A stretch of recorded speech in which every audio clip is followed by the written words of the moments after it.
안녕하십니까, 이현일입니다. 코로나19 때문에 집에 계신다고 좀 깝깝하시죠?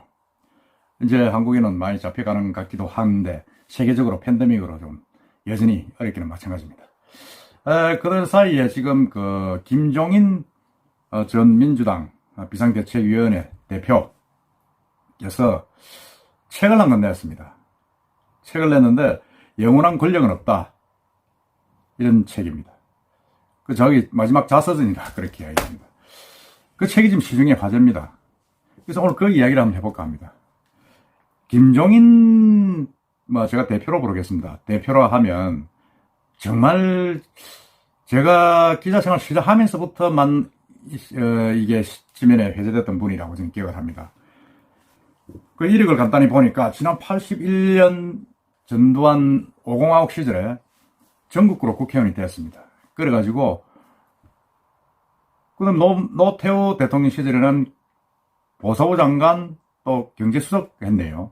하고 그대로 계속 이제 더불어민주당에서는 이제 문재인 대통령 그 당시 대표 당시에 민주당 비상대책위원회 대표도 했고, 그 앞에는 박근혜 대통령을 도와서 또 총선을 지휘하게 됐습니다.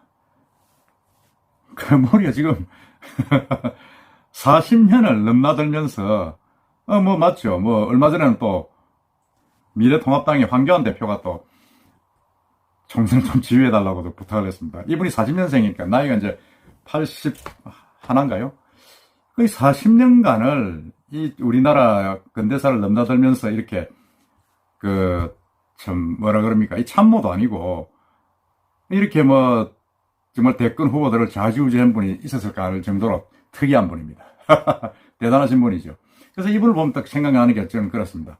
제자백과 옛날에 춘추 전국시대에 유색액, 자기를 기용해줄 주군을 찾아다닌 이 유색액들, 공자나 맹자나 마찬가지죠. 자기는 힘은 없지만은 제후를 찾아다니면서 자기 뜻을 펼치려고 그러는 그런 유색액 같은 느낌이 많이 든다. 딱 그렇죠. 이 유색액이라는 거는 제후의 참모가 아니죠. 참모가 아니고 자기하고 뜻이 다르면 또 떠납니다. 떠나고 또 제후의 입장에서도 자기 참모가 아니기 때문에 그 머리를 좀 빌렸다가 이제 또 수가 틀리고 이용 가치가 없어지면 또 버리고 또 나갑니다. 버립니다. 그러고 보면 딱 이 김종인 전 대표의 그 행적이 그 옛날 중국 춘추 전국 시대의 유색액하고 똑같다는 생각이 듭니다. 자기는 뜻은 있는데 힘은 없고 땅도 없고, 그래서 온 당을 찾아다니면서 자기 뜻을 펼치는 유색액. 이분이 경제 민주화락하는 그 화두를 가지고 전두환 대통령도 만났고 노무현 대통령도 만났고, 그 뒤에 또 계속 그 뒤에 만나가지고 한동안은 또 조금 깔아앉는 줄 알았더니 박근혜 대통령 때도 총선을 지휘를 했고, 문재인 대통령, 그리고 지금은 황교안 대표까지 지금 이분을 참모는 아니지만은 유색액으로 지금 대단한 유색액으로 모시려고 하는 그런 이력이 있습니다. 근데 이분이 이제 이 영원한 권력은 없다, 여기에서 이제 진짜 문재인 대통령하고 박근혜 전 대통령을 아주 신랄하게 비판을 했습니다. 그러면서 신랄하게 비판하고 나서는 국민들에게 사죄한다. 왜? 문 대통령을 출범시킨 죄, 박근혜 대통령을 만든 죄, 이 두 가지 부분에서 국민들에게 사죄를 한다, 이러고 있습니다. 아이러니하기도 하고 정말 참 재밌는 분이죠, 사실은.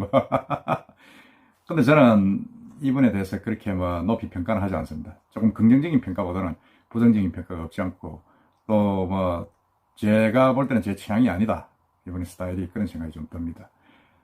그래도 이분이 가장 그래도 공적으로 남는 거는 그겁니다. 경제민주화. 이 부분을 지난 87년 민주항쟁 끝나고 나서 개헌을 한번 했습니다. 그때 이제 그 헌법 119조 2항에 그 경제민주화 조항을 넣었습니다. 일부 반대를 무쓰고 전두환 대통령을 설득해가지고 넣은 부분, 그 부분이 아주 큰 공적으로 지금까지 이제 씌워지고 있죠. 하면서 이제 재벌을 규제할 수 있는 근거 조항을 헌법에 만든 어떤 공론은 인정을 받고 있습니다. 받고 있는데, 하여튼 이분이 책 내용을 보면 이게 자기가 이제 2016년 당시 문재인 대통령 3번이나 찾아와가지고 자기를 도와달라, 뭐 이랬는데, 이제 이 사람이 이제 뭐, 그렇게 이야기하고 나서는, 아니, 지금은 이제 그렇게 이야기합니다. 문재인 대통령도 돌아가는 형국을 보니 편안하게 임기를 마칠 가능성이 극히 낮아 보인다. 뭐, 대통령 되고 나니까 온 세상을 자기가 뭐, 다 가진 듯이 그걸 하고 있다. 뭐, 이렇게 참 이야기를 하고 있습니다. 그러면서 뭐, 하여튼, 제가 볼 때는 조금 과하다 싶을 정도로 지금 이야기를 하고 있는데요. 지금 한번 볼까요? 속고 속는 정치. 뭐, 이렇게 엄청나게 이제 비판을 하면서, 영원한 권력은 없다. 영원한 권력은 없는데, 이 문재인 대통령이 자기를 찾아와서 상고초를 해가지고 밤에 3번을 찾아왔는데, 뭐, 사람을 몇 명 데리고 와가지고 이야기하면서 항상 도와달라고 소리를 하더라. 그 이야기를 해가지고 자기는 도와주기로 했는데, 비례대표 관계 때문에 조금 수가 틀어졌다. 비례대표 2번이 돼가지고 그 참모들이 막 흔들고 자기를 못 살게 구는데도 문 대통령은 아무 말도 안 하고 그걸 보면서 즐기는 것 같더라. 그런 이야기를 하면서 사실은 뭐, 이게 정치의 비정한 정치 그거다. 그런 이야기를 했습니다. 그 다음에 그 앞에 이제 박근혜 후보. 또 이제 2012년도에 자기가 또 왔죠. 박근혜 후보는 이제 자기를 찾아왔는데 뭐 9명이나 참모를 데리고 와가지고는 막 뭐 자기를 뭐 협박하는 듯한 그런 태도를 보이면서 돌아갔다. 뭐 그런 이야기를 했습니다. 김 전 대표는 또 이렇게 이야기를 하죠. 박 전 대통령 탄핵은 개인에 대한 분노이기도 하지만 그동안 믿었던 대통령들에게 번번이 배신을 당해왔던 역사에 대한 탄핵이기도 하다. 뭐 이렇게 평가를 했습니다. 그러면서 이제 속고 또 속은 국민의 배신감이 기어이 이제 폭발한 것이다. 정직하지 못한 대통령은 인계를 치를 필요가 없다. 라는 준엄한 심판의 목소리였다. 이렇게 이야기를 했습니다. 좀 아이러니하죠. 자기가 뭐 박근혜 대통령 도와가지고 지금 정권을 잡도록 했다고 이야기를 하는데 이런 평가를 하고 있습니다. 그때 문재인 후보가 박근혜보다는 나아 보이지도 않았다. 그럼 결국 문재인 대통령이 되면 결국 그 옆에 있는 사람들이 실질적으로 권력을 휘두를 것이다. 자기는 이렇게 봤다고 합니다. 이 집권 세력에 대해서 이제 김 대표는 마지막 모습이 어떤 모습일지 이제 국민도 잘 알고 있다. 천하를 손에 넣은 듯이 행동하고 있다. 뭐 이렇게 이야기를 했는데, 근데 제가 봐도 지금 뭐 하는 그 행태를 보면 민주당의 어떤 그런 비례대표 추천이라든지 더불어민주당에서 파생된 어떤 그런 아주 더불어시민당, 열린민주당 이런 반개 비례대표를 위한 당들을 보면 정말 이건 뭐 원칙도 없고 후원무시하다. 그래서 조국 사태를 거치면서 공정과 정의도 사라졌다. 뭐 이렇게 이야기를 하고 있습니다. 박근혜 대통령 관계도 마찬가지입니다. 박근혜 대통령은 삼성그룹에서 이렇게까지 대통령을 완벽하게 분석을 해가지고 로비할 줄은 생각도 못했다. 최순실이라는 사람을 캐내가지고 그렇게 로비를 해서 박근혜 대통령을 엮을 줄은 몰랐다.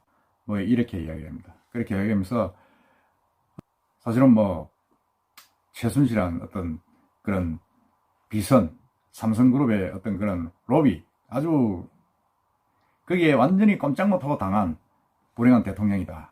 뭐 지금 그렇게 이야기를 하고 있습니다. 근데 사실은 저는 볼 때 이 김종인 전 대표가 하시는 말씀을 저는 동의를 전부 다 하진 않습니다만은 일견 어떤 면에서 보면 현 문재인 대통령, 박근혜 대통령이 이미 이제 끝났으니까 문재인 대통령이나 문재인 대통령 참모들이 그냥 좀 무시해서는 안 된다. 좀 색이 들어갈 부분도 있다는 생각이 듭니다. 지금 뭐 대통령이 되고 난 뒤에 일어나는 문재인 대통령과 다르게 그 참모들이 부리는 행태들, 조국 사태부터 위시해서 지금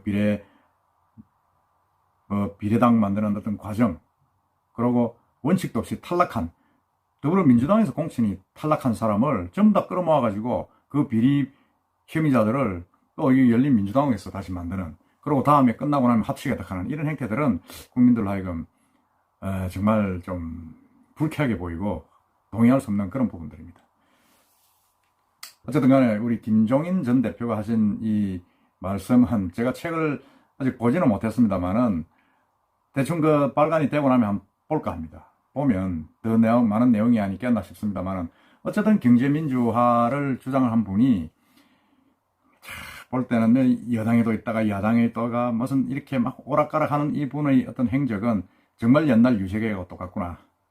천하의 유세계 80년대부터 2020년을 아우르는 정말 타고난 유세계 정치인 중에 한 사람이다. 그런 생각이 듭니다. 어쨌든 그분이 지적한 말씀, 우리 문재인 대통령이나 그 참모들은 한 번쯤은 좀 새겨 들을 필요가 있다. 왜 저분이 저렇게까지 다른 당에서 영입을 하려고 많은 정치인들이 그 이야기를 들으려 하는가를 한번 새겨 듣고 국민의 뜻이 어디 있는가, 여론이 어디 있는가를 한번 잠잠히 생각할 필요가 있다. 그런 생각이 듭니다.